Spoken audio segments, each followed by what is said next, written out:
Gaza makin porak-poranda. Israel tak hanya meledakkan gedung-gedung tinggi, kali ini rumah sakit kembali jadi sasaran.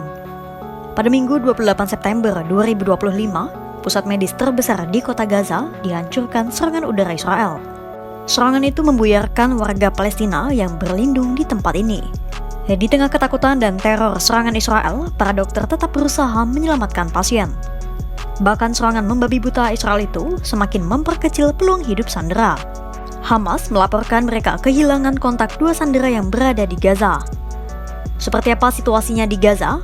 Langkah apa yang kali ini diambil dunia untuk meredam gelombang kekerasan ini?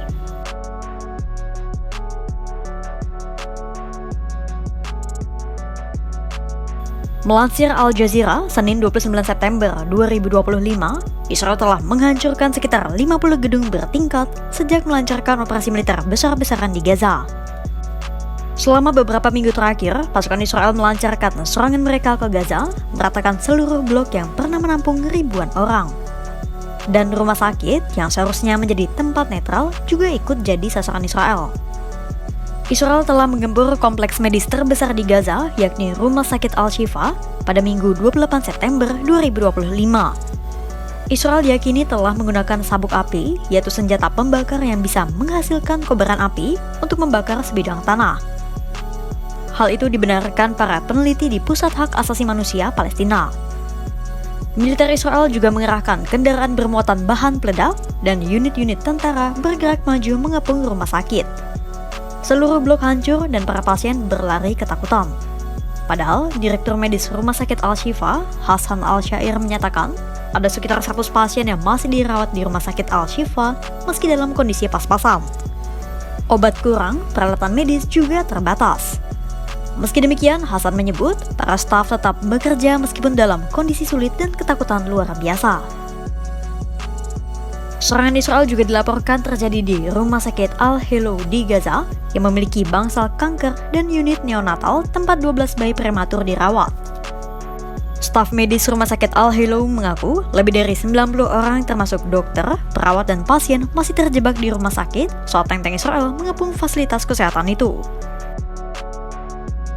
Serangan tak hanya menebar teror dan ketakutan di rumah sakit, namun juga memaksa fasilitas medis untuk tutup. Melansir The New York Times, organisasi Dokter Lintas Batas telah menghentikan operasinya di Gaza. Mereka menghentikan kegiatan usai militer Israel terus melancarkan serangan darat yang membahayakan para perawat medis. Tank-tank Israel bahkan sudah bersiaga sejauh setengah mil dari klinik Dokter Lintas Batas. Padahal, organisasi itu telah menyediakan perawatan medis, termasuk untuk kasus kekurangan gizi dan cedera trauma parah. Klinik Dokter Lintas Batas bahkan telah menyediakan lebih dari 3.600 konsultasi dan merawat lebih dari 1.600 orang yang menderita malnutrisi. Klinik itu menangani banyak kasus malnutrisi, mengingat Gaza saat ini mengalami kelaparan massal seperti yang disebut oleh PBB.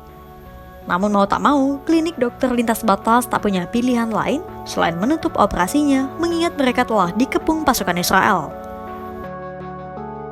Akibat serangan bertubi-tubi Israel di Gaza, Brigade Al-Qassam, sayap militer Hamas, mengungkapkan bahwa mereka kehilangan kontak 2 sandera. Tak heran jika akhirnya ini terjadi, sebab hampir semua sandera Hamas diduga ditahan di kota Gaza. Maka, jika Israel menggempur jantung wilayah kantung Palestina ini, maka otomatis keselamatan para sandera pun ikut terancam. Serangkaian serangan terhadap rumah sakit dan gedung-gedung bertingkat di Gaza sudah jadi mimpi buruk bagi warga Gaza. Namun, terlepas dari serangan bertubi, mereka harus bertahan dari situasi yang sulit. Sesulit apa situasi di fasilitas medis di Gaza dan sekitarnya?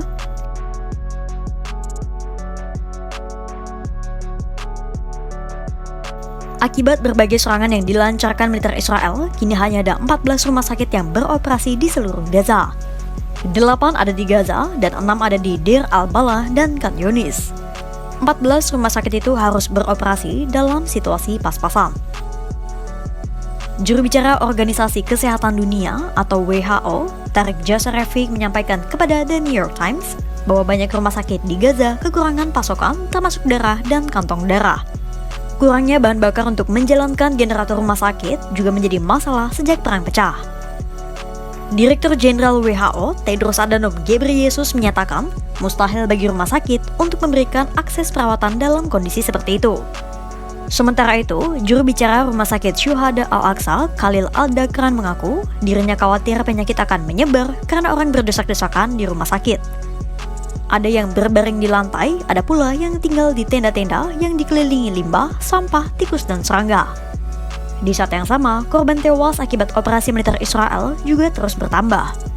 Per 28 September 2025, diperkirakan lebih dari 66.000 warga Gaza tewas sejak perang pada 7 Oktober 2023. Di saat situasi yang tak menentu menekan warga sipil, tenaga medis dan sandera di Gaza, sejauh mana upaya diplomasi telah bergerak?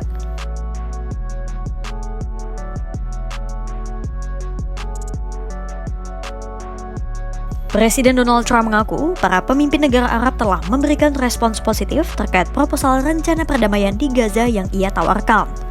Terdapat 21 poin rencana penyelesaian Gaza yang dipresentasikan Trump kepada pemimpin negara Arab dan negara Muslim. Namun, rincian dari proposal itu belum diungkapkan. Hamas juga mengaku belum menerima proposal itu. Meski demikian, Al Jazeera menyebut ada kemungkinan proposal itu dirancang untuk menghalangi Hamas dari peran apapun di masa mendatang dalam pemerintahan Gaza. Proposal itu juga memuat janji Trump yang memastikan Israel tak akan mencaplok tepi barat. Rencana perdamaian di Gaza itu juga melibatkan gagasan pemberian sumbangan militer dari negara-negara Arab dan Muslim untuk menjamin keamanan Gaza. Walau begitu, tetap saja ada sejumlah pertanyaan substansial yang belum terjawab. Di mana negara Palestina itu akan berdiri? Akankah Palestina berdiri sebagai negara berdaulat? Apakah Palestina di masa depan akan mencakup wilayah Gaza, tepi barat, dan Yerusalem? Kekosongan celah itulah yang membuat sebagian pihak meragukan terwujudnya proposal itu, mengingat perubahan seringkali terjadi di detik-detik terakhir. Di balik dentuman bom dan asap tebal yang menyelimuti Gaza, ada wajah-wajah manusia yang berjuang untuk tetap hidup. Militer Israel kian brutal menggempur Gaza dan seisinya termasuk rumah sakit. Rumah sakit kini bukan lagi tempat aman. Keluarga tercerai-berai dan sandera Hamas terancam hilang tanpa jejak. Upaya diplomasi memang masih terus digaungkan. Namun, selama diplomasi hanya menjadi wacana, penderitaan ini akan terus menjadi luka dunia. Kira-kira mungkinkah proposal terbaru dari Trump bisa menghentikan perang di Gaza? Pantau terus perkembangannya hanya di kanal YouTube Kompas.com.